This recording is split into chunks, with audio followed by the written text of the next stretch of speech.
chegar muito perto Para ver a diferença. para ver a diferença e analisar, né? Você vê. Então os dois crescem juntos. Os dois estão lado a lado. Lado a lado. Qual os gêmeos? Por isso que ele fala que tem que esperar amadurar para poder fazer ceifar, no caso, né? Tirar, fazer a colheita. Isso. Porque quando madura o joio e o trigo, aí que tá a diferença. Você reconhece.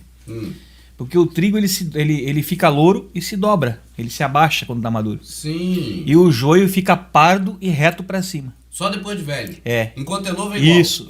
Ele não, tipo assim, o trigo se humilha. Ele não é de dura serviço. Não, ele é de não tem a dura serviço. É por isso que ele usa o termo dura serviço direto nos livros da Antiga Aliança. Isso, povo de dura serviço, vocês não me escutam, então. Circunciso de coração e tal. Por isso que ele usa. Então ele se dobra. O joio fica, além de ficar mais escuro, ele fica reto. Tá entendendo? E a raiz, ele fala para não arrancar antes. Para não puxar sem querer você levar o trigo junto. Mas por quê? A raiz não está separada? Não. A raiz do trigo ela se aprofunda, ela desce e fica reta. Verticalmente. E o joio não, ela cresce para os lados e sufoca a raiz do trigo. Entendeu? A raiz do joio espalha para o Isso. lado. Então, e atinge a raiz do exatamente. Então, se você colher eles jovem, num tempo jovem, você pode sem querer arrancar o trigo junto. Você vai ter que olhar muito de perto e pode arrancar junto sem querer. Já entendi. Você não vai saber qual é qual e mesmo assim arrancando o trigo, ainda a raiz dele vai puxar a raiz do outro. Vai vir junto. Perfeito. Então, quando cresce, você vê nos olhos claramente quem é trigo e quem é joio. Aí você sabe qual você vai arrancar. Na hora da ceifa. Você tá entendendo? Entendi. É claro. E isso você só vê com o tempo, quando madurar. Quando madurar. E essa colheita tá chegando o tempo dela já. Ele já tá saindo, ele tá chamando as pessoas para fora da Babilônia, para fora da confusão. A gente pode reparar que esse tempo ele já tá chegando. Já tá chegando. Então, o tempo da ceifa. Isso. Agora isso o nosso Salvador falou antes do madeiro. Sombra. É sombra. Então ele usou símbolos físicos. E você veja que a criação já foi feita para nos mostrar o plano do próprio Criador, né? De salvação.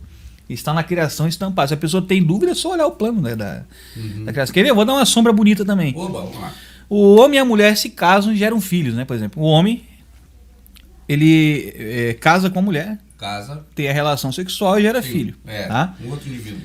Aí você vai entender agora a circuncisão. Por exemplo, o homem, ele, lá no livro de Efésios, na carta de Shaul aos Efésios, ele explica lá que assim como o homem é o cabeça da mulher, da esposa dele, ele é o cabeça, assim o Messias é o cabeça da Orolial, que você conhece como igreja. Da igreja. Mas é Orolial o nome verdadeiro. Nós vamos explicar isso na questão dos nomes, tá? Vamos lá na frente. Eu vou deixar separado o assunto para o povo não ficar muito, mas é igreja, tá? Assim como o homem é o cabeça da mulher, então é uma sombra. O homem e a mulher é uma sombra do Messias com a igreja. Entendi. Tá entendendo? Entendi. Ele já criou lá atrás para representar isso.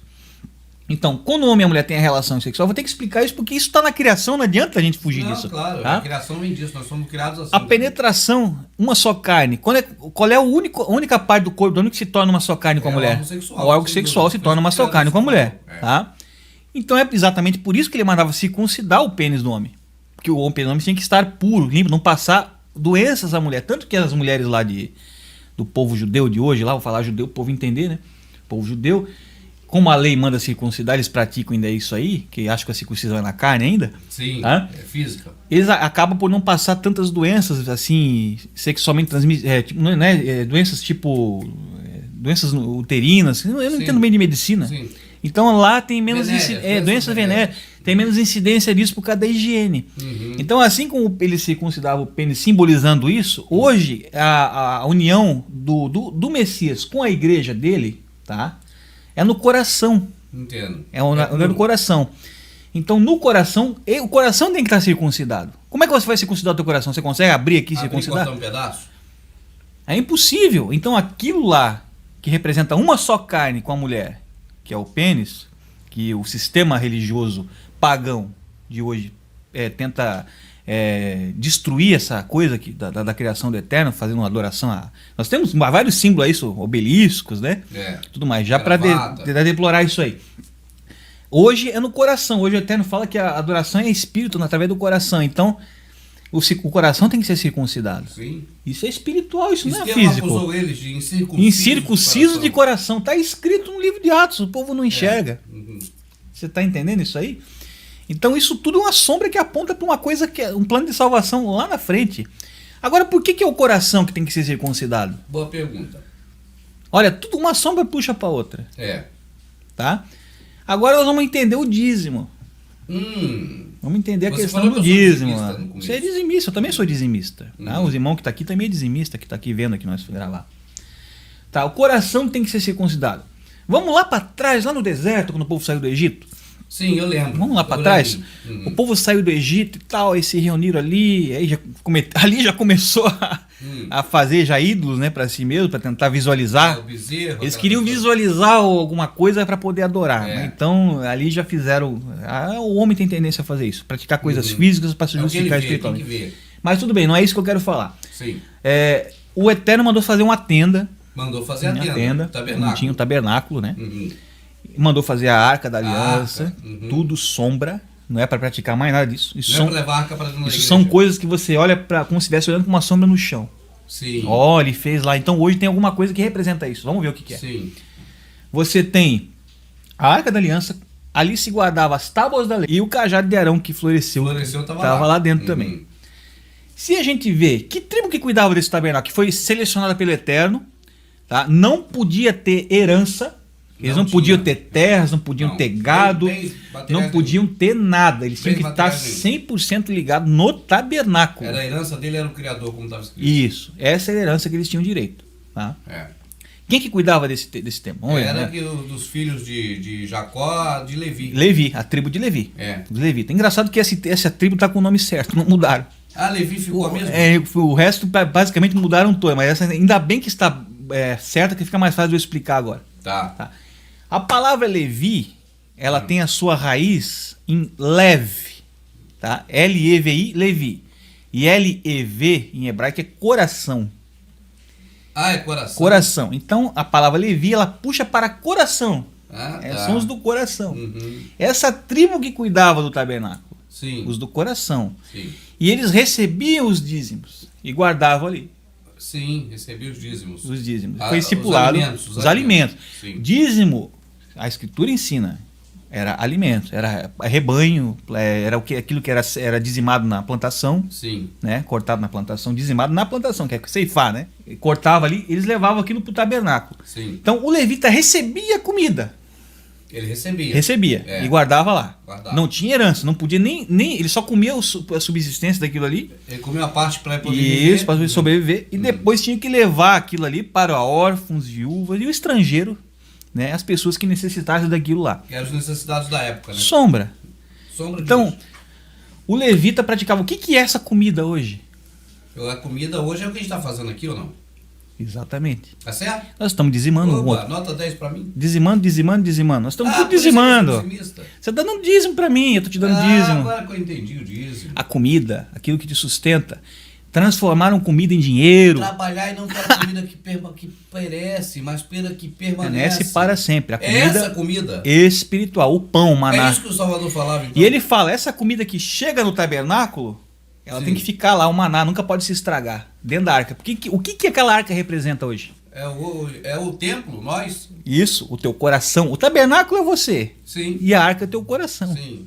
No teu coração a lei tem que estar escrita, depois isso tudo, o próprio Salvador, o próprio Shaul. Sim, a lei que estava dentro da arca. Eles confirmam depois. Por isso que Paulo fala isso. Exato, eles confirmam e dizem, a lei tem que estar escrita nos corações. Não em tábuas de pedra, mas nas tábuas do coração. Shaul chama aquele ministério de tábua de pedra de maldito.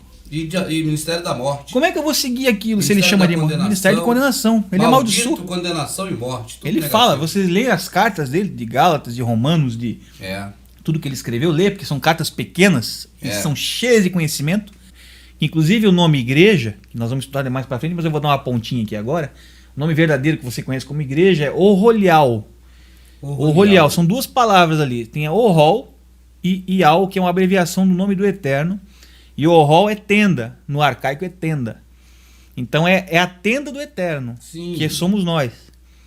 Então aquela tenda representa isso. aquela tenda onde estava a arca. E lá dentro daquela arca, da tenda, perdão, tem aquela arca. Tem a arca. A arca. Aquela arca ali é onde tem que estar as leis. E aquela as leis arca. Tem que estar dentro da arca. Isso. E aquela arca representa hoje o nosso coração dentro da tenda. Então as leis têm que estar dentro do nosso coração. Dentro do nosso coração, que é aquele sentido que nós temos no nosso ser, né? Sim. Não é o órgão, como o irmão já explicou uma vez no vídeo. Então, no teu coração tem que estar escrito as leis, tá? Tem que ter um maná que nunca estraga e tem que florescer, isso tem que florescer, entendeu? Como representado pelo cajado de Arão. O cajado que floresceu. O cajado que floresceu. Então, eles são a tribo do coração. Entendi. Então, eles são responsáveis para cuidar do coração, que é aquela arca que estava lá dentro ali, que representava para aquela arca. Então eles recebiam o alimento dos dízimos, né, e tudo mais que era praticado dentro da tenda ali da congregação, recebiam e tinham que distribuir. Só que a gente sabe que esse alimento hoje não é alimento de comer, não é alimento que se perece, que se estraga. Hoje é aquela comida que o Salvador fala, trabalhar e não pela comida que perece, mas a que permanece para sempre. Tá? Então aquela época era a comida que perecia, porque era uma sombra, era coisas físicas representando coisas espirituais. Sim. Isso o povo não consegue separar de jeito nenhum. Estão praticando até hoje coisas físicas, achando que estão praticando coisas espirituais. Então essa comida se tornou a comida espiritual, essa que nós estamos comendo agora aqui, que tem sido passada pela internet, a comida verdadeira, aquela que não perece, mas que permanece para sempre. E nós, como hoje, somos um tipo levitas realmente, que somos, se abrir o coração, você se torna um levita. Tá entendendo? Então essa é a função da sombra, ela te abre a questão, a sombra, como nós estávamos conversando há um pouco tempo atrás, ela é uma chave. Sim. Deixada pelo próprio emissário, pelo próprio Shaul, Paulo, né? Shaul, que era o nome verdadeiro de Paulo. Sim, Paulo.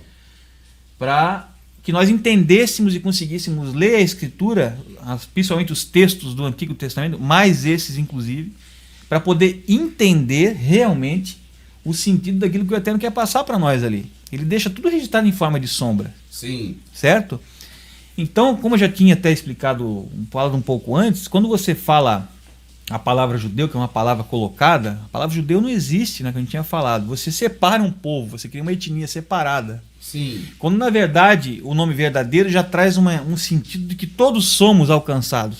Que é Yahudim, o povo do Eterno, o povo de Yahweh. Então, sim, o povo de Yahweh é todos aqueles, né, que participam junto do corpo de Yahusha. Esse é o povo dele, que é o do Rolial. Quem não é gentil, então? Aí, exatamente. Então, quem gentil é quem não aceitou o que representava os gentios no passado? A gente estava até conversando aqui em off. Pagão. Isso, o povo pagão, o povo que estava fora de Yahshuru, do reino de Yahshuru, né, que foi fundado pelo próprio Eterno. Então, isso era físico, realmente tinha fronteiras ali, aquela nação, Jebuseus, Gigazeus, Amorreus, Eteus, tinha as divisas. Só que hoje isso é espiritual. Quem que são os goim hoje? Goim significa, que a gente usa como gentil, mas a palavra se traduz como nações. Né? Sim. Quem são as nações? As pessoas que são das nações? Aqueles que não estão dentro da crença no Criador e naquele que ele enviou. Entendi. Esse se torna hoje gentil, vamos dizer assim, no sentido espiritual. Né? E aqueles que recebem o Salvador se tornam os Yahshurulitas. Somos todos Yahshurulitas. Essa questão de você dizer que o povo judeu é um povo... chamar de judeu, você cria etnia separada. E aí você dá respaldo àquilo que o próprio Messias falou, que eles têm a chave. Sim. Não entram e não deixam os outros povos entrar, porque daí eles guardam o conhecimento com eles. Você está entendendo? Guarda o conhecimento lá com eles. Porque eles dizem que não, nós somos o povo escolhido. Sim. Sendo que aquilo que aconteceu com eles no passado era uma representação de sombra. Para hoje, o plano final espiritual. Tá? E Yahudim é todo aquele que aceita o Messias, que aceita o Salvador. E muito importante, amor ao seu nome. Tá. Amor ao seu nome. O amor ao nome é a chave de tudo. Ele falou, sereis perseguidos e odiados de todos por causa do meu nome. Mas qual o nome? Esse que é o problema, né? Será que é o nome que o sistema religioso inventou para ele? Ou é o nome que o Eterno deu para ele? O nome que nós sabemos é Jeová e o título Deus. Isso. Agora eu vou fazer uma pergunta. Nos livros dos 4 evangelhos, ali eu vou falar os termos antigos para o pessoal entender mais. Ali é dito que, avisado aquela que gerou ele, né? Que conhecemos como Maria,